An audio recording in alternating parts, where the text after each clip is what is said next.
ಕರ್ತನ ಪರಿಶುದ್ಧ ನಾಮಕ್ಕೆ ಸ್ತೋತ್ರವಾಗಲಿ. ಕರ್ತನ ಪರಿಶುದ್ಧ ಸನ್ನಿಧಿಯಲ್ಲಿ ಈ ಬೆಳಗಿನ ಜಾವದಲ್ಲಿ ಸೇರಿ ಬರುವುದಕ್ಕೆ ಕರ್ತನು ಕೊಟ್ಟಂತ ಕೃಪೆಗಾಗಿ ಕರ್ತನಿಗೆ ಸ್ತೋತ್ರ. Hallelujah, hallelujah. ಕರ್ತನ ಕೃಪೆಯಿಂದಲೇ ನಾವು ಆತನ ಸನ್ನಿಧಾನದಲ್ಲಿ ಸೇರಿ ಬಂದಿದ್ದೇವೆ. ಕರ್ತನು ಒಳ್ಳೆಯವನಾಗಿದ್ದಾನೆ, ನಮ್ಮ ಜೀವಿತದಲ್ಲಿ ಒಳ್ಳೆದನ್ನೇ ಮಾಡುವ ದೇವರಾಗಿದ್ದಾನೆ. ಹಲ್ಲೆಲೂಯಾ. ಕರ್ತನ ಪರಿಶುದ್ಧ ನಾಮಕ್ಕೆ ಸ್ತೋತ್ರವಾಗಿ. ನಮ್ಮ ಸತ್ಯವೇದವನ್ನ ಈ ಸಮಯದಲ್ಲಿ ಆದಿಕಾಂಡ 8ನೇ ಅಧ್ಯಾಯ 6ರಿಂದ 6ನೇ ವಚನಕ್ಕೆ ನಮ್ಮ ಸತ್ಯವೇದವನ್ನು ತಿರುಗಿಸುವ. ಆದಿಕಾಂಡ 8ನೇ ಅಧ್ಯಾಯ 6ನೇ ವಚನಕ್ಕೆ. ಹಲ್ಲೆಲೂಯಾ. ಕರ್ತನ ಪರಿಶುದ್ಧ ನಾಮಕ್ಕೆ ಸ್ತೋತ್ರವಾಗಲಿ. ಇಲ್ಲಿ ಏನು ಘಟನೆ ನಡೀತಾ ಇದೆ ನಮಗೆಲ್ಲರಿಗೂ ಗೊತ್ತಿರೋ ವಿಚಾರ, ಜಲಪ್ರಳಯದ ವಿಚಾರವಾಗಿ ನಾವು ನೋಡ್ತಾ ಇದ್ದೇವೆ. ಭೂಮಿಯಲ್ಲಿ ಪಾಪವು ತುಂಬಿ ತಾನು ಸೃಷ್ಟಿ ಮಾಡಿದಂತ ಮನುಷ್ಯನು ತನ್ನ ವಿರುದ್ಧವಾಗಿ ಅಥವಾ ತನಗೆ ತಾನು ಹೇಳಿದಂತ ಮಾರ್ಗದಲ್ಲಿ ನಡೆಯದೆ ಇರುವುದನ್ನ ಕಂಡಂತ ದೇವರು ಮತ್ತು ಯಾವುದು ಆಗಬಾರ್ದು ಮತ್ತು ಯಾವುದು ಸೃಷ್ಟಿಯ ವಿರುದ್ಧವಾಗಿದೆಯೋ ಅಂತ ಕಾರ್ಯಗಳು ಆ ಲೋಕದಲ್ಲಿ ನಡೆಯುವಂತಹ ಸಂದರ್ಭದಲ್ಲಿ ಕರ್ತನು ಏನ್ ಮಾಡ್ತಾ ಇದ್ದಾನೆ? ಆತನು ಭೂಮಿಯನ್ನ ಯಾವುದರಿಂದ ನಾಶ ಮಾಡ್ತಾ ಇದ್ದಾನೆ? ನೀರಿನಿಂದ ಆತನ ನಾಶ ಮಾಡ್ಲಿಕ್ಕೆ ಹೊರಟಿದ್ದಾನೆ. ಆ ನಾಶ ಮಾಡಿ ಆತನ ಕಣ್ಣಿನ ಮುಂದೆ ನೀತಿವಂತನಾಗಿ ನಡೆದುಕೊಂಡಂತ ನೋಹನ ಕುಟುಂಬವನ್ನ ಒಂದು ನಾವೆಯೊಳಗಡೆ ಇಟ್ಟು, ಅದೇ ರೀತಿಯಲ್ಲಿ ಒಂದು ಪ್ರಾಣಿಗಳ ಗಂಡು ಹೆಣ್ಣು ತಳಿಗಳನ್ನ ತೆಗೆದುಕೊಂಡು ಹೋಗಿ ಆ ಒಂದು ನಾವೆ ಒಳಗಡೆ ಇಟ್ಟು ಕರ್ತನು ಸೃಷ್ಟಿ ಕ್ರಮವನ್ನ ತಾನು ಮಾಡಿದ ಸೃಷ್ಟಿ ಕ್ರಮವನ್ನ ಮತ್ತೆ ಪುನರುಜ್ಜೀವನಗೊಳಿಸೋದಕ್ಕೋಸ್ಕರ ಒಂದು ತೆಗೆದಿಟ್ಟಂತ ಒಂದು ಸ್ಯಾಂಪಲ್ಗಳಾಗಿದ್ದು. ಅಲ್ಲೆಲ್ಲೂಯಾ. ಕೆಲವು ಸರಿ ನಾವು ಸ್ಯಾಂಪಲ್ ಗಳನ್ನ ತೆಗೆದಿಟ್ಟಿರ್ತಾರೆ.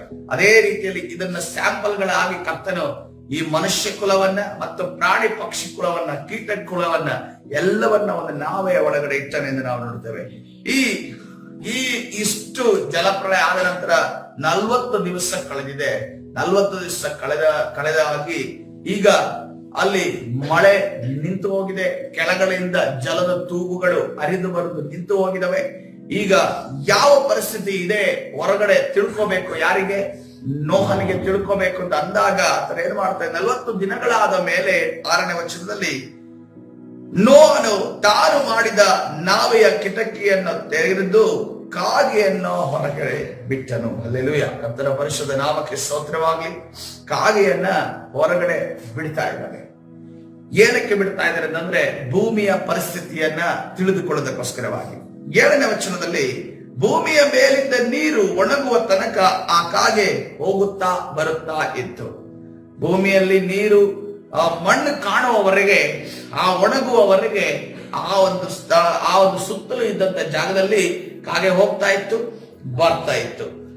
ಆದ್ರೆ ನೋಡ್ರಿ, ಗಮನ ಇಟ್ಟು ಓದಿಕೊಳ್ಳೋಣ. ಮುಂದಿನ ವಚನ 8ನೇ ವಚನ ತನಕ ಯಾರನ್ನ ಕಳಿಸಿದನು ನೋಹನು?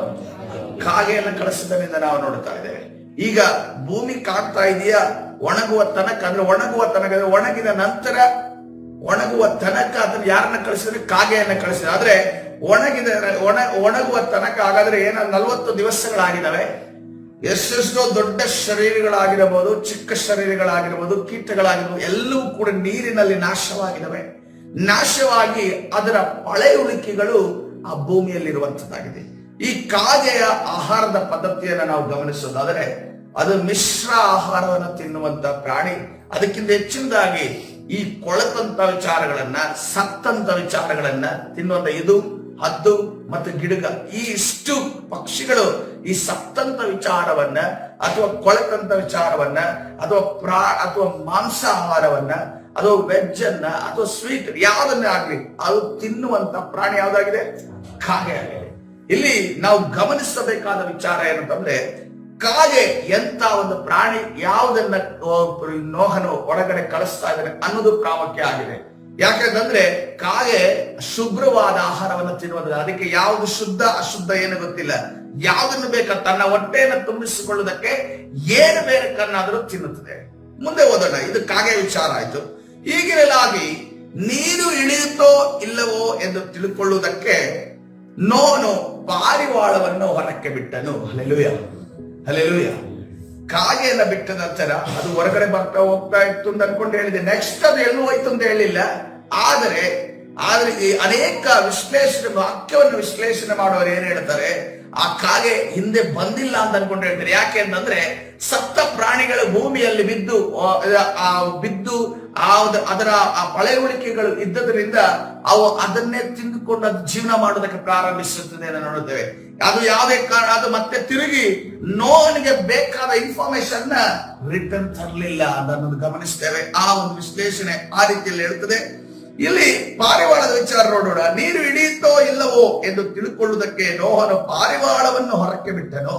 ನೀರು ಭೂಮಿಯ ಮೇಲೆಲ್ಲ ಇರುವುದರಿಂದ ಪಾರಿವಾಳವು ಕಾಲಿಡುವುದಕ್ಕೆ ಸ್ಥಳವನ್ನು ಎಲ್ಲಿಯೂ ಕಾಣದೆ ತಿರುಗಿ ನಾವೆಗೆ ಬಂತು. ಅಲ್ಲಿ ನೀರು ನೋಡ್ರಿ, ನೀರು ಕೆಲವು ಕಡೆ ಮಾತ್ರನೇ ಭೂಮಿ ಮಾತ್ರ ಕಾಣ್ತಾ ಇದೆ, ಆ ಕೆಲವು ಕಡೆ ನೀರಿದೆ. ಅಲ್ಲಿ ಆ ಒಂದು ಸ್ಥಳದಲ್ಲಿ ಅಂದ್ರೆ ಪಾರಿವಾಳಗಳು ಇರುವಂತಹ ಜಾಗ ಗಲೀಜಿರುವಂತಹ ಜಾಗ ಅಲ್ಲ. ಪಾರಿವಾಳಗಳು ಇರುವಂತಹ ಜಾಗ ಯಾವುದೋ ಒಂದು ಹೆಣದ ಮೇಲೆಯೋ ಅಥವಾ ಯಾವುದೋ ಒಂದು ಕಸ ಹಾಕಿರುವಂತ ಜಾಗದ ಮೇಲೆಯೋ ಪಾರಿವಾಳ ಎಲ್ಲಿದ್ದೀರಿ ನೋಡಿದೀರಾ? ಯಾವುದೋ ಗಟರ್ ಅಲ್ಲಿ ಯಾವತ್ತಾದ್ರೂ ಪಾರಿವಾಳ ಇದ್ದಿದ್ದು ನೋಡಿದೀರಾ? ಪಾರಿವಾಳ ಏನಿದ್ರು ಎತ್ತರವಾದ ಸ್ಥಳದಲ್ಲಿ ಕ್ಲೀನ್ ಆಗಿರೋ ಜಾಗದಲ್ಲಿ ಪಾರಿವಾಳಗಳು ಇರ್ತವೆ. ಆದ್ರೆ ಆ ಪಾರಿವಾಳ ಏನಂತಂದ್ರೆ ಅಂತ ಜಾಗವನ್ನು ಹುಡುಕಿಕೊಂಡು ಹೋಗಿ ಅಂತ ಜಾಗಗಳಲ್ಲಿ ಏನಿತ್ತಂತೆ ನೀರಿತ್ತು. ಅದಕ್ಕೋಸ್ಕರವಾಗಿ ತಿರುಗಿ ಎಲ್ಲಿ ಬಂತು? ಕ್ಲೀನ್ ಆಗಿರುವ ಜಾಗವಾಗಿರುವಂತ ನೋವನ ನಾವೇ ಒಳಗಡೆ ಬಂತೆ ಎಂದು ನಾವು ನೋಡ್ತೇವೆ. ತನ್ನ ಬಳಿಗೆ ತೆಗೆದುಕೊಂಡನು. ಈ ಕಾಗೆ ವಿಚಾರ ನೋಡುವಾಗ ಬರುತ್ತಾ ಹೋಗ್ತಾ ಇತ್ತು. ಅದು ಯಾರ ಕಂಟ್ರೋಲ್ ಅಲ್ಲಿ ಇರ್ಲಿಲ್ಲ, ನೋಹನ ಕಂಟ್ರೋಲ್ ಅಲ್ಲಿ ಇರ್ಲಿಲ್ಲ ಅದು. ಆದ್ರೆ ಪಾರಿವಾಳ ಯಾರ ಕಂಟ್ರೋಲ್ ಅಲ್ಲಿ ಇತ್ತು? ನೋಹನ ಕಂಟ್ರೋಲ್ ಅಲ್ಲಿ ಇತ್ತೆಂದು ಗಮನಿಸುತ್ತೇವೆ.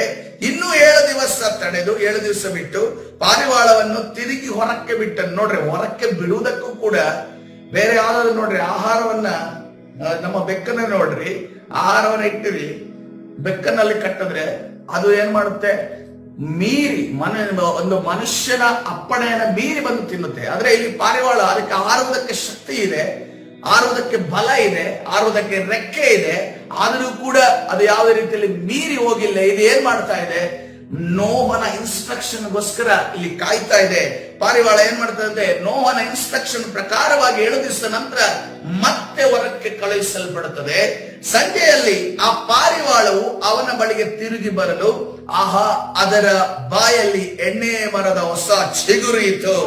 ನೋಹನು ಅದನ್ನು ನೋಡಿ ನೀರು ಭೂಮಿಯ ಮೇಲಿಂದ ಹರಿದು ಇಳಿದು ಹೋಯಿತು ಎಂದು ತಿಳಿದುಕೊಂಡರು. ಹಲ್ಲೆಲೂಯಾ. ರೈಟ್ ಇನ್ಫಾರ್ಮೇಶನ್ ನ ಯಾವುದು ತಗೋ ಬರ್ತಾ ಇದೆ? ಪಾರಿವಾಳ ತೆಗೆದುಕೊಂಡು ಬರ್ತಾ ಇದೆ. ಮತ್ತು ಅದೇ ರೀತಿಯಲ್ಲಿ ಏನನ್ನ ತೆಗೆದು, ಯಾವುದೋ ಸತ್ತ ಹೆಣನ ತೆಗೆದುಕೊಂಡು ಬರ್ತಾ ಇಲ್ಲ, ಯಾವುದೋ ಹಿಲಿನೋ ಯಾವುದೋ ಒಂದು ಪ್ರಾಣಿನೋ ಸತ್ತಂತ ಪ್ರಾಣಿನ ತೆಗೆದುಕೊಂಡು ಬರ್ತಾ ಇದೆ? ಎಣ್ಣೆ ಮರದ ಚಿಗುರನ್ನ ತೆಗೆದುಕೊಂಡು ಬರ್ತಾ ಇದೆ. ಹಲ್ಲೆಲೂಯಾ. ಕರ್ತನ ಪರಿಶುದ್ಧ ನಾಮಕ್ಕೆ ಸ್ತೋತ್ರವಾಗಲಿ. ಈ 2 ವಾಕ್ಯಗಳನ್ನ ಇಟ್ಟು ನಾವು ಸ್ವಭಾವವನ್ನ ಕಂಪ್ಯಾರಿಸನ್ ಮಾಡುವುದು. ನೋಡ್ರಿ, ಈ ಸೈತಾನ ಏನಂತಂದ್ರೆ ಇವನಿಗೆ ಸತ್ತಾಂದ ವಿಚಾರಗಳು ಮತ್ತು ಬೇಡವಾದ ವಿಚಾರಗಳು ಮತ್ತು ಬೇರೆಯವರಿಗೆ ಕೆಟ್ಟದು ಮಾಡುವಂತ ವಿಚಾರಗಳು ಸಂಬಂಧಪಟ್ಟವುಗಳನ್ನ ಸೈತಾನ ಇಟ್ಟುಕೊಂಡಿದ್ದಾನೆ. ನಾವು ಅದನ್ನ ಗಲಾತ್ಯ ಬರೆದ ಪತ್ರಿಕೆಯಲ್ಲಿ ಆ ಸ್ವಭಾವಗಳನ್ನ ಅಥವಾ ಅದರ ಬಲಹೀನತೆಗಳನ್ನು ಓದ್ತೇವೆ. ಆದ್ರೆ ದೇವರು ನೋಡುವಾಗ ಅದೇ ಗಲಾತ್ಯ ಬರೆದ ಪತ್ರಿಕೆಯಲ್ಲಿ ನಾವು ಪವಿತ್ರಾತ್ಮನ ಫಲಗಳ ಬಗ್ಗೆ ನಾವು ಗಮನಿಸ್ತೇವೆ. ಹಲ್ಲೆಲೂಯಾ. ಇಲ್ಲಿ ಪಾರಿವಾಳದ ರೀತಿಯಲ್ಲಿ ಈ ಪಾರಿವಾಳ ಏನ್ ಮಾಡ್ತಾ ಇದೆ? ಒಳ್ಳೆಯ ವಿಚಾರಗಳನ್ನ, ಎಣ್ಣೆ ಮರದ ಒಂದು ಚಿಗುರಿನ ನೋಡುವಾಗ ವಿಶ್ಲೇಷಣೆಗಾರರು, ವ್ಯಾಖ್ಯಾನಗಾರರು ಏನ್ ಹೇಳ್ತಾರೆ? ದೇವರ ಅಭಿಷೇಕದ ವಿಚಾರವಾಗಿ ಮಾತಾಡ್ತಾರೆ. ಹಲ್ಲೆಲೂಯಾ. ದೇವರ ಅಭಿಷೇಕದ ವಿಚಾರ ಅಂದ್ರೆ ಪಾರಿವಾಳ ಹೋಗಿ ಒಳ್ಳೆಯದನ್ನೇ ತೆಗೆದುಕೊಂಡು ಉನ್ನತವಾದದನ್ನ, ದೇವರಿಗೆ ಸಂಬಂಧಪಟ್ಟದನ್ನ ಅಥವಾ ದೇವರಿಗೆ ಕನೆಕ್ಟೆಡ್ ಆಗಿರೋ ವಿಚಾರಗಳನ್ನು ನಾವು ನೋಡ್ತಾ ಇದ್ದೇವೆ. ಹಲ್ಲೆಲೂಯಾ. ಸೈತಾನನ ಸಂಬಂಧಪಟ್ಟವರಾಗಿರುವಂತಹ ನಾವು ಕಾಗೆಯನ್ನ ಕಂಪ್ಯಾರಿಸನ್ ಮಾಡೋದಂದ್ರೆ ಸತ್ತ ಹೆಣವನ್ನ ಅಥವಾ ಯಾವುದು ಗಲೀಜಾಗಿರೋದನ್ನ, ಯಾವುದು ಬೇಡದೇ ಇರುವುದನ್ನ, ವಾಸನೆ ಆಗಿರುವುದನ್ನ, ಅದರ ಕಡೆ ಕಾಗೆ ಹೋಗುವುದನ್ನ ಗಮನಿಸ್ತೇವೆ. ಇದನ್ನ ನಾವು ಗಮನಿಸುವಾಗ ನೋಡಿ, ನಾವು ಕೂಡ ರಕ್ಷಣೆ ಹೊಂದಿದ್ದೇವೆ ಕರ್ತನಲ್ಲಿ ರಕ್ಷಣೆ ಹೊಂದಿ ನಾವು ಯಾರನ್ನ ಹಿಂಬಾಲಿಸುವವರಾಗಿರಬೇಕು? ನಾವು ಕ್ರಿಸ್ತನನ್ನ ಹಿಂಬಾಲಿಸುವವರಾಗಿರಬೇಕು. ಹಲ್ಲೆಲೂಯಾ. ನಮಗೆ ಬಲಹೀನತೆಗಳು ತಲೆಮಾರಿನಿಂದ, ತಾಯಿ ಜನ್ಮ ಪಾಪ ಕರ್ಮ ಪಾಪದಿಂದ ಪಾಪದಿಂದ ಏನೇ ಬಂದಿರಬಹುದು, ಆದ್ರೆ ಕರ್ತರು ಹೇಳ್ತಾ ಇದ್ದಾರೆ, ನಿಮ್ಮ ಜನ್ಮ ಪಾಪವನ್ನ, ಕರ್ಮ ಪಾಪವನ್ನ ನನ್ನ ರಕ್ತದ ಮುಖಾಂತರವಾಗಿ ತೊಳೆಯಲು ನಾನು ಶಕ್ತನಾಗಿದ್ದೇನೆ. Hallelujah, hallelujah. ಆದ್ರೆ ಅನೇಕ ಬಾರಿ ನೋಡುವಾಗ ನಮಗೆ ಕಾದಿಯ ರೀತಿಯಲ್ಲಿ ಈ ಸತ್ತಂದ ವಿಚಾರಗಳ ಬಗ್ಗೆ ಅಥವಾ ಬಲಹೀನತೆ ವಿಚಾರಗಳ ಬಗ್ಗೆ, ಪಾಪಗಳ ಬಗ್ಗೆ ಕಾನ್ಸಂಟ್ರೇಷನ್ ಅಥವಾ ಅದರ ಬಗ್ಗೆ ಸೆಳೆತ ನಮಗೆ ಹೆಚ್ಚಿರುವುದರಿಂದ ಕಾಗೆಯ ರೀತಿಯಲ್ಲಿ ನಾವು ವರ್ತಿಸ್ತೇವೆ. ಆದರೆ ಕರ್ತನು ನಮ್ಮನ್ನ ಕಾಗೆಯ ರೀತಿಯಲ್ಲಿ ವರ್ತಿಸುವುದಕ್ಕೆ ನಮ್ಮನ್ನ ಕರೆದಿಲ್ಲ. ಪಾರಿವಾಳದ ರೀತಿಯಲ್ಲಿ, ಪರಿಶುದ್ಧಾತ್ಮನ ಸ್ವಭಾವದ ರೀತಿಯಲ್ಲಿ, ಪರಿಶುದ್ಧಾತ್ಮನ ಫಲದ ರೀತಿಯಲ್ಲಿ ನಮ್ಮನ್ನ ಕರೆದಿದ್ದಾರೆ ಪ್ರಿಯರೇ. ಹಲ್ಲೆಲೂಯ. ಆ ರೀತಿಯಲ್ಲಿ ಸ್ವಭಾವವನ್ನು ತೋರಿಸುವುದಕ್ಕೆ ನಮ್ಮನ್ನ ಕರೆದಿದ್ದಾನೆ. ಹಲ್ಲೆಲೂಯ. ಇವತ್ತಿನ ದಿವಸ ನಮ್ಮ ಒಂದು ಇದರಲ್ಲಿ ಯಾರನ್ನು ಕೂಡ ನಿಮ್ಮಲ್ಲಿ ಅದು ಇದೆ, ನಿಮ್ಮಲ್ಲಿ ಇದಿದೆ ಅಂತ ಹೇಳುವ ಅವಶ್ಯಕತೆ ಇಲ್ಲ.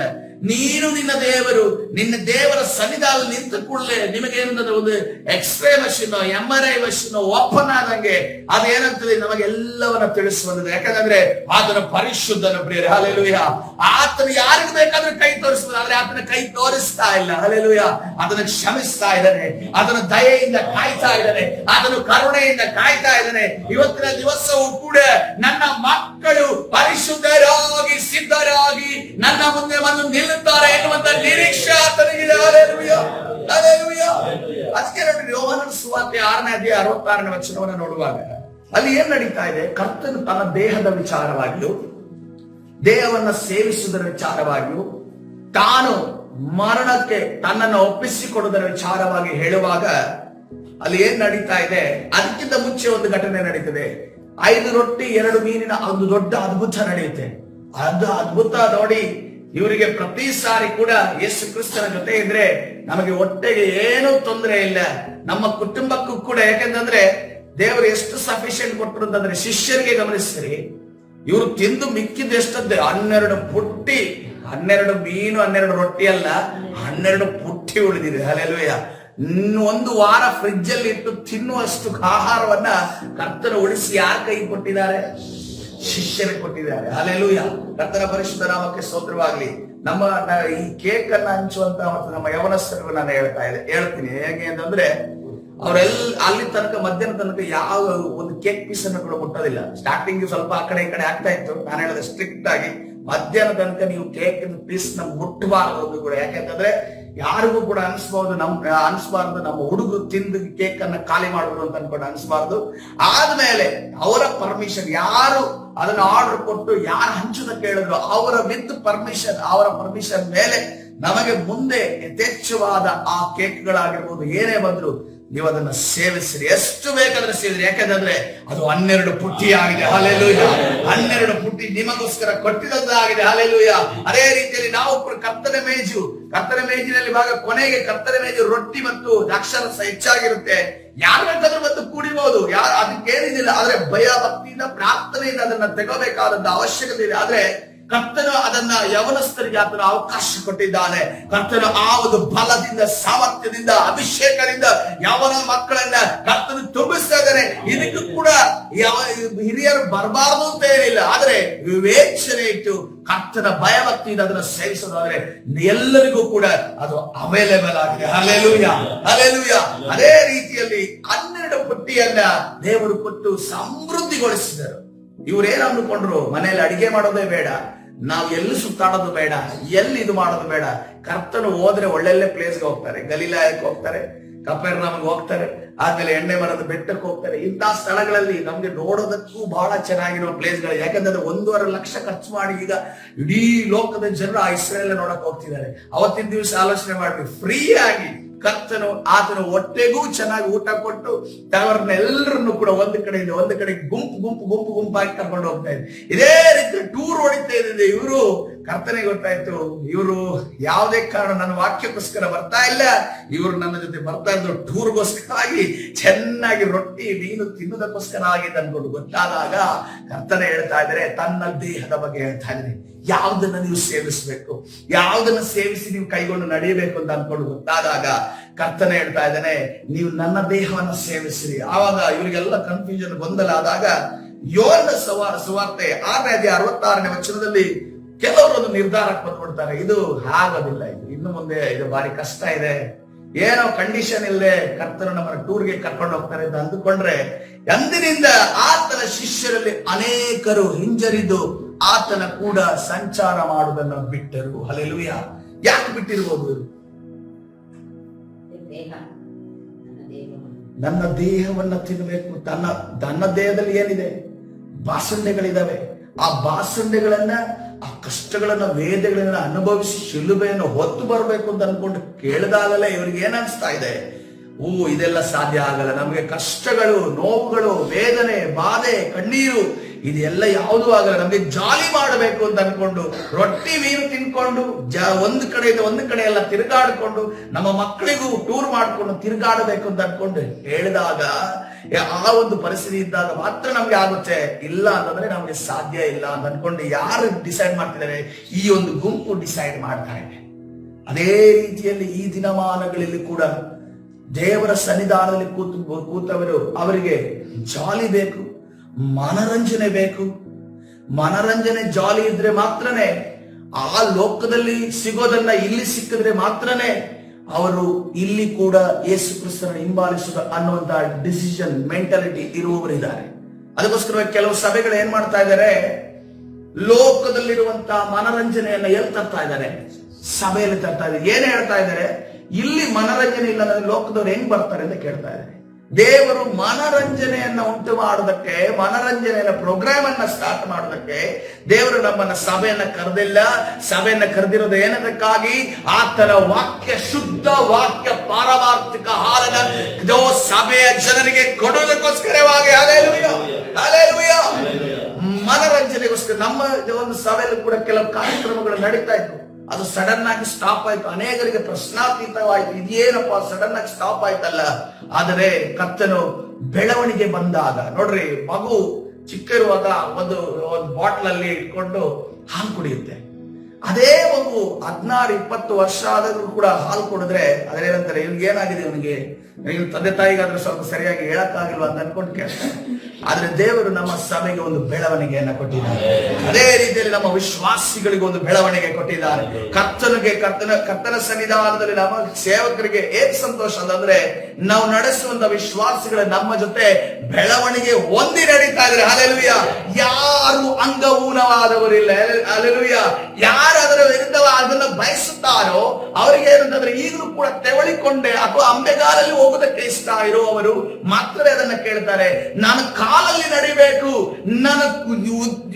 ವೇಗವಾಗಿ ನಾನು ಓಡಬೇಕು, ವೇಗವಾಗಿ ನಡಿಬೇಕು ಅನ್ನೋರು ಯಾವುದೇ ಕಾರಣಕ್ಕೂ ಆ ಒಂದು ಅಂಬೆಗಾಲಲ್ಲಿ ನಡೆದಂತ ಕಾಲಗಳನ್ನ ಬಯಸೋದಿಲ್ಲ, ಅದನ್ನ ಎಂದಿಗೂ ಇಷ್ಟಪಡೋದಿಲ್ಲ. ಹಲ್ಲೆಲೂಯಾ. ಕರ್ತನ ಸನ್ನಿಧಾನದಲ್ಲಿ ನಾವು ಬೆಳವಣಿಗೆ ಹೊಂದಿದವರಾಗಿ ನಡೀತಾ ಇದ್ದೇವೆ. ಇಲ್ಲಿ ನೋಡ್ರಿ, ಈ ಒಂದು ಗುಂಪು ಬೆಳವಣಿಗೆ ಹೊಂದೋದಕ್ಕೆ ಬಯಸ್ತಾ ಇಲ್ಲ. ಕ್ರಿಸ್ತನ ದೇಹವನ್ನ ನೋಡ್ರಿ, ಎಂತ ಒಂದು ಪುಣ್ಯ ಕಾರ್ಯವನ್ನ ಕರ್ತನ ಹೇಳ್ತಾ ಇದ್ದಾನೆ. ಅದನ್ನ ದೇವದೂತರಿಗೆ ಆ ಒಂದು ಏನೋ ಕೃಪೆ ಇಲ್ಲ, ದೇವದೂತರಿಗೆ ಒಂದು ಅವಕಾಶ ಇಲ್ಲ. ಆದ್ರೆ ಅಂತ ಕೃಪೆಯನ್ನ ಕರ್ತನ ದೇಹದಲ್ಲಿ ಭಾಗಿಯಾಗುವುದಕ್ಕೋಸ್ಕರ ದೇವರು ಕರ್ತನು ನಮಗೆ ಕೊಟ್ಟಿದ್ದಾನೆ. ಹಲ್ಲೆಲೂಯಾ.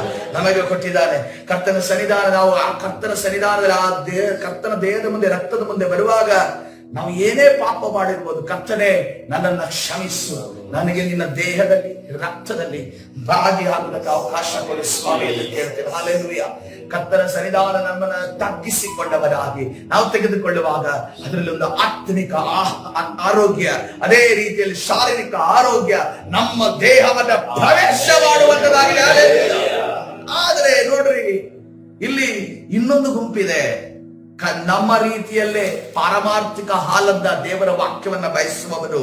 ಯೇಸು ಇದನ್ನ ನೋಡಿ ತನ್ನ 12 ಮಂದಿಯನ್ನು ನೀವು ಸಹ ಹೋಗಬೇಕೆಂದಿದ್ದೀರಾ ಎಂದು ಕೇಳಿದಕ್ಕೆ, ತಾನು ಕೈಯಿಂದ ಆರಿಸಿದಂತ 12 ಮಂದಿಯನ್ನ ಕೇಳ್ತಾ ಇದ್ದಾರೆ. ನನ್ನನ್ನು ನೀವು ಬಿಟ್ಟು ಹೋಗ್ತೀರಾ ಅಂತ ಅನ್ಕೊಂಡು ಕೇಳ್ತಾ ಇದ್ದಾರೆ. ಎಂತ ಪರಿಸ್ಥಿತಿ ಅಲ್ವಾ ಕರ್ತನಿಗೆ, ಎಂತ ಒಂದು ಸಿಚುವೇಶನ್ ಅಲ್ವಾ. ಕರ್ತನು ಅವರಿಗೆ ಅಧಿಕಾರ ಕೊಟ್ಟಿದ್ದಾನೆ, ಅವರ ಮುಂದೆ ಅದ್ಭುತಗಳನ್ನ ಮಾಡಿದ್ದಾನೆ, ದೆವ್ವಗಳನ್ನ ಬಿಡಿಸಿದ್ದಾನೆ, ತಾನೇ ದೇವರೆಂದು ಅನೇಕ ಅದ್ಭುತಗಳನ್ನು ಮಾಡಿ ಅದನ್ನು ತೋರಿಸಿಕೊಟ್ಟಿದ್ದಾರೆ. ಅಂತ ಸೃಷ್ಟಿ ಮಾಡಿದಂತ ಸೃಷ್ಟಿಕರ್ತನಾದ ದೇವರು ಜನರ ಬಳಿ ಪಶುಪ್ರಾಯರಾದ ಈ ತಲೆಮಾರನ್ನ ಮೋಶೆಯ ಮುಖಾಂತರದಲ್ಲಿ ಬಂದಂತ ದಾನಿಯೇಲನ ಮುಖಾಂತರವಾಗಿ ಆಗಲಿ, ಅಥವಾ ಯೆಹೋಶುವನ ಮುಖಾಂತರ, ಎಜ್ರನ ಮುಖಾಂತರವಾಗಲಿ ಆಗಲಿ, ಅಥವಾ ಮುಂದೆ ಬರುವಂತಹ ಯೆಶಾಯನ ಮುಖಾಂತರ ಯಾರನ್ನು ಬೇಕಾದ್ರೂ ಕರೆದು ಇಲ್ಲಿ ತನಕ ಇರುವಂತ ಸಂತಾನವನ್ನ ನಾನು ನಾಶ ಮಾಡ್ತೇನೆ, ನಿನ್ನಿಂದ ಸಂತಾನವನ್ನ ಪ್ರಾರಂಭ ಮಾಡ್ತೇನೆ ಅಂತ ಅನ್ಕೊಂಡು ಹೇಳಲು ಶಕ್ತನಾದ ದೇವರಾದ ಯೇಸು ಕೇಳ್ತಾ ಇದ್ದಾನೆ, ನೀವು ಕೂಡ ನನ್ನನ್ನು ಬಿಟ್ಟು ಹೋಗ್ತೀರಾ ಅನ್ಕೊಂಡು ಕೇಳಿದಾಗ ಪೇತ್ರನು ಹೇಳ್ತಾನೆ, ನೋಡ್ರಿ ಪೇತ್ರನನ್ನ ಯಾಕೆ ದೇವರು ನಾಯಕನನ್ನಾಗಿ ಆರಿಸಿಕೊಂಡರಲ್ಲ ಅನ್ನೋದಕ್ಕೆ ಈ ಒಂದು ನಿದರ್ಶನ. ಆತನ ವೀಕ್ನೆಸ್ ಬಗ್ಗೆ ನಾವು ನೋಡ್ತೇವೆ, ಆದ್ರೆ ಆತನಲ್ಲಿ ಇದ್ದಂತಹ ಒಂದು ದೈವಿಕ ಜ್ಞಾನ, ಆತನಲ್ಲಿ ಇದ್ದಂತಹ ಒಂದು ವರ್ಡ್ ಆಫ್ ನಾಲೆಜ್, ಆ ದೇವರ ವಾಕ್ಯದ ನಾಲೆಜ್ ಇದೆಯಲ್ಲ, ಸ್ವಾಮಿ ನಿನ್ನನ್ನು ಬಿಟ್ಟು ನಾವು ಇನ್ನಾರ ಬಳಿಗೆ ಹೋಗೋಣ, ಹಲ್ಲೆಲೂಯ, ನಿನ್ನಲ್ಲಿ ನಿತ್ಯ ಜೀವವನ್ನು ಉಂಟು ಮಾಡುವ ವಾಕ್ಯ ಉಂಟಲ್ಲ, ಹಲ್ಲೆಲೂಯ, ನೀನು ದೇವರು ಪ್ರತಿಷ್ಠಿಸಿದವನೇ ಎಂದು ನಾವು ನಂಬಿದ್ದೇವೆ ಮತ್ತು ತಿಳಿದಿದ್ದೇವೆ ಅಂದನು, ಹಲ್ಲೆಲೂಯ. ನಾವು ಅದನ್ನು ನಂಬಿದ್ದೇವೆ ಮತ್ತು ಅದನ್ನ ಕರೆಕ್ಟ್ ಆಗಿ ನಾವು ತಿಳಿದಿದ್ದೇವೆ, ಹಲ್ಲೆಲೂಯ. ನೋಡ್ರಿ, ಪೇತ್ರನ ಹೇಳ್ತಾ ಇಲ್ಲ, ರೊಟ್ಟಿ ಮೀನು ನಿನ್ನ ಹತ್ರ ಇಲ್ವಲ್ಲ, ನೀನೆಲ್ಲೂ ನಮ್ಮನ್ನು ಟೂರಿಗೆ ಕರ್ಕೊಂಡು ಹೋಗೋದಿಲ್ಲ, ಅದೇ ರೀತಿಯಲ್ಲಿ ನಮ್ಮ ಮನೆಗೆ ಯಾವುದೇ ಒಂದು ನನ್ನ ಒಂದು ಕುಟುಂಬಕ್ಕೆ ಯಾವುದೇ ಪ್ರೊವಿಡೆನ್ಸ್ ಅನ್ನ ತಂದು ಹಾಕೋದಿಲ್ವಲ್ಲ, ಅದಕ್ಕೋಸ್ಕರವೇ ನಾನು ನಿನ್ನನ್ನು ಬಿಟ್ಟು ಹೋಗ್ತೀನಿ ಅಂತ ಪೇತ್ರ ಹೇಳ್ತಾ ಇಲ್ಲ. ಅದನ್ನ ಏನ್ ಹೇಳ್ತಾ ಇದ್ದಾರೆ, ಏನು ಇಲ್ಲದಿದ್ರೂ ಪರವಾಗಿಲ್ಲ, ನಿತ್ಯ ಜೀವವನ್ನ ಉಂಟು ಮಾಡುವಂತ ವಾಕ್ಯ ನಿನ್ನಲ್ಲಿ ಉಂಟಲ್ಲ, ನಾನು ಅದಕ್ಕೋಸ್ಕರವಾಗಿ ನಿನ್ನನ್ನು ಹಿಂಬಾಲಿಸುತ್ತೇನೆ, ಹಲ್ಲೆಲೂಯ. ಇವತ್ತಿನ ದಿವಸ ನಾವು ಕೂಡ ಹೇಳಬೇಕಾದ ವಿಚಾರ, ಪಾರಿವಾಳದ ರೀತಿಯಲ್ಲಿ, ಪಾರಿವಾಳ ಯಾವುದೇ ರೀತಿಯಲ್ಲಿ ಸತ್ತಂತ ಪ್ರಾಣಿಗಳ ಬಳಿಗೆ ಹೋಗಲಿಲ್ಲ, ಸತ್ತಂತ ಶವಗಳ ಬಳಿಗೆ ಹೋಗ್ಲಿ, ಎಲ್ಲಿ ಹೋಗ್ತಾ ಇದೆ, ಎಣ್ಣೆ ಮರದ ಚಿಗುರಿನ ಬಳಿಗೆ ಹೋಗ್ತಾ ಇದೆ. ಆ ಎಣ್ಣೆ ಮರದ ಚಿಗುರು ಯಾರಾಗಿದ್ದಾರೆ, ಯೇಸು ಕ್ರಿಸ್ತನಾಗಿದ್ದಾರೆ. ಆ ಎಣ್ಣೆ ಮರದ ಚಿಗುರಾಗಿರುವ ಯೇಸು ಕ್ರಿಸ್ತನ ಅರ್ಥ ಮಾಡಿಕೊಂಡು ಪೇತ್ರನು ಹೇಳ್ತಾ ಇದ್ದಾನೆ, ನಿನ್ನಲ್ಲಿ ನಿತ್ಯ ಜೀವವನ್ನು ಉಂಟು ಮಾಡುವ ವಾಕ್ಯ ಉಂಟಲ್ಲ, ಹಲ್ಲೆಲೂಯ, ಹಲ್ಲೆಲೂಯ. ಕರ್ತನ ಪರಿಶುದ್ಧ ನಾಮಕ್ಕೆ ಸ್ತೋತ್ರವಾಗಲಿ. ಅದರ ನಂತರ ಹೇಳ್ತಾನೆ, ನೀನು ದೇವರು ಪ್ರತಿಷ್ಠಿಸಿದವನು, ಹಲ್ಲೆಲೂಯ, ನೀನು ದೇವರಿಂದ ಪ್ರತಿಷ್ಠೆಗೊಂಡವನು ಎನ್ನುವಂತ ರೆವಲೇಷನ್ ಯಾರಿಗೆ ಸಿಗ್ತಾ ಇದೆ, ಪೇತ್ರನಿಗೆ. ದೇವರಿಗೆ ಯೇಸು ಏನು ಕೇಳಿದ್ದು, ನೀವು ನನ್ನನ್ನು ಬಿಟ್ಟು ಹೋಗ್ತೀರಾ ಅಂದ್ರೆ ಆತನ ಹೇಳುವ, ನಿನ್ನಲ್ಲಿ ವಾಕ್ಯ ಉಂಟಲ್ಲ ಅಂದ್ಕೊಂಡು ಹೇಳ್ಬೋದಿತ್ತು. ಮುಂದುವರಿದು ಆತನ ಹೇಳ್ತಾ ಇದ್ದಾನೆ, ನೀನು ದೇವರಿಂದ ಇಳಿದು ಬಂದವನು, ಹಲ್ಲೆಲೂಯ, ದೇವ ಕುಮಾರನ ನೀನು ದೇವ ಕುಮಾರನಾಗಿದೆ ಅಂತ ಅನ್ಕೊಂಡು ಘಂಟಾಘೋಷವಾಗಿ ಯಾರು ಹೇಳ್ತಾ ಇದ್ದಾನೆ, ಪೇತ್ರನ ಹೇಳ್ತಾ ಇದ್ದಾನೆ. ಅಲ್ಲಿ ಶಿಷ್ಯರು ಕೂಡ ಅದನ್ನ ಒಪ್ಪಿಕೊಳ್ತಾ ಇದ್ದಾರೆ. 12 ಜನ, ಅಲ್ಲಿ 12 ಪಾರಿವಾಳಗಳು ಕರ್ತನ ಮುಂದೆ ನಿಂತಿದೆ, ಹಲ್ಲೆಲೂಯ. ಒಂದು ಮಹಾ ಅಭಿಷಕ್ತನ ಪಾರಿವಾಳದ ಮುಂದೆ 12 ಪಾರಿವಾಳಗಳು ನಿಂತಿದ್ದೇವೆ. ಅವ ಸತ್ತ ವಿಚಾರಗಳ ಬಗ್ಗೆ ಆಲೋಚನೆ ಮಾಡಿದ. ಇವತ್ತು ತಿಂದು ಬಹಿರ್ದಶೆಗೆ ಹೋಗುವಂತ ರೊಟ್ಟಿ ಮೀನಿನ ಬಗ್ಗೆ ಅವರು ಆಲೋಚನೆ ಮಾಡ್ತಾ ಇಲ್ಲ. ಅವರು ಯಾವ ರೊಟ್ಟಿಯಾಗ ಆಲೋಚನೆ ಮಾಡ್ತಿದ್ದಾರೆ, ಜೀವ ಉಳ್ಳ ರೊಟ್ಟಿಯ ಬಗ್ಗೆ ಆಲೋಚನೆ ಮಾಡ್ತಿದ್ದಾರೆ, ಹಲ್ಲೆಲೂಯ. ನಮಗೆ ಜೀವ ಉಳ್ಳ ರೊಟ್ಟಿ ಬೇಕು ಬೇರೆ, ಹಲ್ಲೆಲೂಯ. ಏನ್ ಇಲ್ಲದಿದ್ರು ಪರವಾಗಿಲ್ಲ, ನಾಳೆ ದಿವಸ ಒಂದು ಕಾಲ ಬರ್ತದೆ, ಕಾಡಿಂದ ಕಾಡಿಗೆ, ಊರಿಂದ ಊರಿಗೆ ನಾವು ಒಂದು ಪಟ್ಟಣದಿಂದ ಒಂದು ಪಟ್ಟಣಕ್ಕೆ ಓಡಿ ಹೋಗುವಂತ ಪರಿಸ್ಥಿತಿ ಬರುವಾಗ ನಮಗೆ ರೊಟ್ಟಿ ಮೀನ ಅಗತ್ಯ ಇಲ್ಲ, ನಮಗೆ ಜೀವವುಳ್ಳ ರೊಟ್ಟಿ ಅಗತ್ಯ, ಹಲ್ಲೆಲೂಯ. ಕರ್ತನು ನಮ್ಮನ್ನ ಹೊಟ್ಟೆ ಹಸಿವಿನಲ್ಲಿ ಅದನ್ನು ನಡೆಸಲಿಲ್ಲ. ಎಲಿಯನಿಗೆ ಹೊಟ್ಟೆ ಹಸಿವಿನಲ್ಲಿ ಇರಿಸಲಿಲ್ಲಲ್ಲ, ಕಾಗೆ ಮುಖಾಂತರವಾಗಿ, ಕಾಗೆ ಈ ಲೋಕದ ಸೃಷ್ಟಿಗಳು ಸುಮ್ಮನೆ ಆದಾಗ ತಾನು ಪರಲೋಕದಲ್ಲಿ ಮಾಡಿರುವಂತ ಸೃಷ್ಟಿಯಾಗಿರೋ ದೇವದೂತರ ಮುಖಾಂತರವಾಗಿ ಅದನ್ನು ಆಹಾರವನ್ನು ಕೊಡುವ, ಆಹಾರವನ್ನು ತಿಂದು ಎಷ್ಟು ಓಡದ ಗೊತ್ತಾ, ಆತನು 40 ಹಗಲು 40 ರಾತ್ರಿ ಆತನು ನಿರಂತರವಾದ ಪ್ರಯಾಣ ಮಾಡಿದ. ಅದು ಏನು ಇಮ್ಯುನಿಟಿ, ಅದು ಯಾವ ಜಿಮ್ಮಲ್ಲಿ ಕೂಡ ಆ ಫುಡ್ ಇಲ್ಲವಲ್ಲ, ಯಾವ ಜಿಮ್ಮಲ್ಲಿ ಕೂಡ ಆ ಫುಡ್ ಇಲ್ವಲ್ಲ. ರಕ್ತವನ್ನ ಮೀರಿ ಓಡುವಂತ ಶಕ್ತಿ ಎಲಿಯನಿಗೆ ತಿಂತದೆ, ಹಲ್ಲೆಲೂಯ. ರಕ್ತವನ್ನ ಕುದುರೆಗಿಂತ ಜಾಸ್ತಿ ಸ್ಪೀಡ್ ಓಡುವಂತ ಶಕ್ತಿ ಎಲಿಯನಿಗೆ ದೇವರು ಕೊಟ್ಟಿದ್ರು ಅಂತಂದ್ರೆ, ಆ ಒಂದು ಅಭಿಷೇಕದ ಒಂದು ಪರಿಣಾಮ ಅದನ್ನು ನೆನೆಸೋದಕ್ಕೆ ಸಾಧ್ಯ ಇಲ್ಲ, ಅದರ ಶಕ್ತಿಯನ್ನು ನೆನೆಸೋದಕ್ಕೆ ಸಾಧ್ಯ ಇಲ್ಲ, ಹಲ್ಲೆಲೂಯ. ಅದೇ ರೀತಿಯಲ್ಲಿ ಕರ್ತನು ನಮ್ಮನ್ನು ಆಶೀರ್ವಾದ ಮಾಡುವಾತನಾಗಿದ್ದಾನೆ. ಪ್ರಿಯರೇ, ನಾವು ಜೀವವುಳ್ಳ ರೊಟ್ಟಿಯನ್ನು ಬಯಸೋಣ. ನಾವು ಕಾಗೆಯ ರೀತಿಯಲ್ಲಿ ಸತ್ತಂತ ವಿಚಾರದಲ್ಲಿ ಸೈತನಿಗೆ ಸಮದ ವಿಚಾರದಲ್ಲಿ ನಾವು ಧೃತಿಗೆಡದೆ, ನಾವು ಅದಕ್ಕೆ ಮನಸ್ಸು ಕೊಡದೆ ಕರ್ತನ ಸನ್ನಿಧಾನದಲ್ಲಿ ಜೀವವುಳ್ಳ ರೊಟ್ಟಿಯನ್ನ ನಾವು ನೋಡುವವರಾಗೋಣ. ಆ ಜೀವವುಳ್ಳ ರೊಟ್ಟಿ ಯಾರಾಗಿದ್ದಾನೆ? ಕಥಾದಿ ಕರ್ತನು, ದೇವಾದಿ ದೇವನು, ರಾಜಾದಿ ರಾಜನಾದ ಯೇಸುವಾಗಿದ್ದಾನೆ. ಏನೇ ಕೊರತೆ ಇದೆಯಾ, ಕರ್ತನ ಬಳಿಗೆ ಬನ್ನಿರಿ. ಏನೇ ಕಷ್ಟ ಇದೆಯಾ, ಕರ್ತನ ಬಳಿಗೆ ಬನ್ನಿರಿ. ಆ ಜೀವ ಉಳ್ಳ ರೊಟ್ಟಿಯಲ್ಲಿ ಎಲ್ಲವೂ ಇದೆ. ಅದರಲ್ಲಿ ಆರೋಗ್ಯ ಇದೆ, ಅದರಲ್ಲಿ ಕೊರತೆ ಬಿಡುಗಡೆ ಇದೆ, ಅಂಧಕಾರ ಶಕ್ತಿಯಿಂದ ಬಿಡುಗಡೆ ಇದೆ, ಶಾಪದಿಂದ ಬಿಡುಗಡೆ ಇದೆ, ಪಾಪದಿಂದ ತೊಳೆಯುವಿಕೆ ಅದರಿಂದ ಉಂಟಾಗುವಂತದ್ದಾಗಿದೆ. ಹಾಲೆಲೂಯ. ಕರ್ತನ ಸನ್ನಿಧಾನದಲ್ಲಿ ಈ ಸಮಯದಲ್ಲಿ ನಮ್ಮನ್ನು ನಾವು ಕರ್ತನ ಕರಗಳಿಗೆ ಒಪ್ಪಿಸೋಣ. ನಾವು ಹೇಳೋಣ, ಕರ್ತನೆ ನಾವು ಕಾಗೆಗಳಲ್ಲ ಸ್ವಾಮಿ. ಹಾಲೆಲೂಯ. ಕರ್ತನೆ ನಾವು ಕಾಗೆಗಳಲ್ಲ ಕರ್ತನೆ, ನಾವು ಕಾಗೆ ಅಲ್ಲ ಸ್ವಾಮಿ. ನಾವು ನಿನ್ನ ರೀತಿಯಲ್ಲಿ ಕರ್ತನೆ ರಾಜ ಪರಿಶುದ್ಧಾತ್ಮನ ಸಾಂಕೇತಿಕವಾದ ಪಾರಿವಾಳಗಳು ನಾವಾಗಿದ್ದೇವೆ ಕರ್ತನೆ. ಪಾರಿವಾಳಗಳು ನಾವಾಗಿದ್ದೇವೆ ಸ್ವಾಮಿ. ಪಾರಿವಾಳಗಳು ನಾವಾಗಿದ್ದೇವೆ ಕರ್ತನೆ. ಪಾರಿವಾಳವು ಸ್ವಾಮಿ ಸಮಾಧಾನದ ಸಂಕೇತವಾಗಿದೆ. ನೀನು ಯಾವ ರೀತಿಯಲ್ಲಿ ಸಮಾಧಾನದ ಪ್ರಭುವಾಗಿದೆಯೋ ನಾವು ಕೂಡ ಸಮಾಧಾನಕ್ಕೆ ಕಾರಣರಾಗುವಂತೆ ನಮ್ಮನ್ನ ಒಬ್ಬೊಬ್ಬರನ್ನ ನೀನು ನಡೆಸುವೇಸಪ್ಪ. ನಿನ್ನ ಅಭಿಷೇಕದ ವಿಚಾರವಾಗಿ, ನಿನ್ನ ವಾಕ್ಯದ ವಿಚಾರವಾಗಿ ಮನಸ್ಸು ಕೊಡುವಾಗ ನಮ್ಮನ್ನು ಒಬ್ಬೊಬ್ಬರನ್ನು ನಡೆಸುವುದಕ್ಕಾಗಿ ಸ್ತೋತ್ರ ಯೇಸುವೆ. ಕರ್ತನೆ ನೀನು ತಾನೇ ನಮ್ಮನ್ನು ಸ್ಪರ್ಶಿಸುವ ಅಭಿಷೇಕದ ಸಾಮರ್ಥ್ಯವನ್ನು ಕೊಟ್ಟು ನಡೆಸುವೆ. ಹಾಲೆಲೂಯ. ಪರಿಶುದ್ಧನ ದೇವರ ನಿನ್ನ ನಾಮಕ್ಕೆ ಸ್ತೋತ್ರ ಕರ್ತನೆ. ಸರ್ವಶಕ್ತನೇ, ಸರ್ವವಲ್ಲಭನೇ, ಮಹಿಮೆಯುಳ್ಳ ದೇವರೇ ಕರ್ತನೆ, ನಿನ್ನನ್ನೇ ದೃಷ್ಟಿಸಿ ನೋಡ್ತಾ ಇದ್ದೇವೆ ಸ್ವಾಮಿ. ಕರ್ತನೆ ದಾಸನ ಯಜಮಾನನ ನೋಡುವ ಹಾಗೆ, ದಾಸಿಯು ಯಜಮಾನಿಯನ್ನು ನೋಡುವ ಹಾಗೆ ನಮ್ಮ ಕಣ್ಣುಗಳು ನಿನ್ನ ಕಾರ್ಯವನ್ನು ನೋಡ್ತಾ ಇದೆ ಯೇಸುವೆ. ನಿನ್ನ ಮುಖವನ್ನ ನೋಡ್ತಾ ಇದೆ ಕರ್ತನೆ. ನೀನು ತಾನೇ ನಮ್ಮ ಕರ್ತನೆ ಒದಗಿಸುವಾತನು, ನೀನು ತಾನೇ ನಮ್ಮ ಜೊತೆಗಾರನು ಕರ್ತನೆ. ನೀನು ತಾನೇ ನಮ್ಮ ಆರೋಗ್ಯದಾಯಕನು, ನೀನು ತಾನೇ ನಮ್ಮ ಸರ್ವಶಕ್ತನಾದ ದೇವರು, ನೀನು ತಾನೇ ಅದ್ಭುತ ಸ್ವರೂಪನು, ನೀನು ತಾನೇ ನಮ್ಮ ನಿತ್ಯನಾದ ತಂದೆ, ನೀನು ತಾನೇ ನಮ್ಮ ಸಮಾಧಾನದ ಪ್ರಭು ಆಗಿದ್ದೀ ಕರ್ತನೆ. ನಮ್ಮನ್ನು ಒಬ್ಬೊಬ್ಬರನ್ನ ಕರ್ತನೆ ನಿನ್ನ ಜೀವವುಳ್ಳ ರೊಟ್ಟಿಯನ್ನೇ ತವಕ ಪಡುವ ಹಾಗೆ ಕರ್ತನೆ ರಾಜ ಕರ್ತನೆ. ಅಲೆಗಳು ಬಂದಾಗ, ಸಮಸ್ಯೆಗಳು ಬಂದಾಗ, ಯಾರು ಏನೇ ಬಾಯಿಯಲ್ಲಿ ನೆಗೆಟಿವ್ ಮಾತುಗಳು ಬಂದಾಗ ನಾವು ನಿನ್ನನ್ನೇ ನೋಡುವ ಹಾಗೆ, ನನ್ನ ದೇವರು ನನಗೇನು ಹೇಳಿಲ್ವಲ್ಲ, ನನ್ನ ದೇವರು ನನ್ನ ಬಗ್ಗೆ ನನಗೆ ನೆಗೆಟಿವ್ ಆಗಿ ಏನು ಹೇಳಿಲ್ವಲ್ಲ, ನನ್ನ ದೇವರು ನನ್ನನ್ನ ಬಲಪಡಿಸಿ ನಿಲ್ಲುವಾಸನಲ್ವಾ ಅಂತ ಅನ್ಕೊಂಡು ಕರ್ತನೆ ನಿನ್ನ ಹಿಂದೆ ಬರುವ ಹಾಗೆ ನಮಗೆ ಸಹಾಯ ಮಾಡುವ ಕರ್ತನೆ. ನಮ್ಮ ವಿರುದ್ಧವಾಗಿ ಕರ್ತನೆ ಸೈತಾನನ ಸಂಬಂಧಪಟ್ಟ ವಿಚಾರಗಳಿಗೆ ಮನಸ್ಸು ಕೊಡುವಂತೆ ನಮ್ಮನ್ನ ಪ್ರೇರೇಪಿಸುವಂತ ಎಲ್ಲಾ ಸೈತಾನನ ಕಾರ್ಯಗಳು, ದುರಾತ್ಮನ ಕಾರ್ಯಗಳನ್ನ ನಜರೇತಿನ ಯೇಸುವಿನ ನಾಮದಲ್ಲಿ ಬಂಧಿಸಿ ಮುರಿದಾಕ್ತಾರೆ. ಬಿಡುಗಡೆ ಉಂಟು ಮಾಡಿದ ತಾನೇ ನಡೆಸ್ತಾರೆ. ಕರ್ತನಾದ ಯೇಸು ಸ್ವಾಮಿ ಪ್ರಾರ್ಥನೆ ಹೊಂದಿಕೊಳ್ತೇನೆ. ಜೀವವುಳ್ಳ ತಂದೆ, ಆಮೆನ್.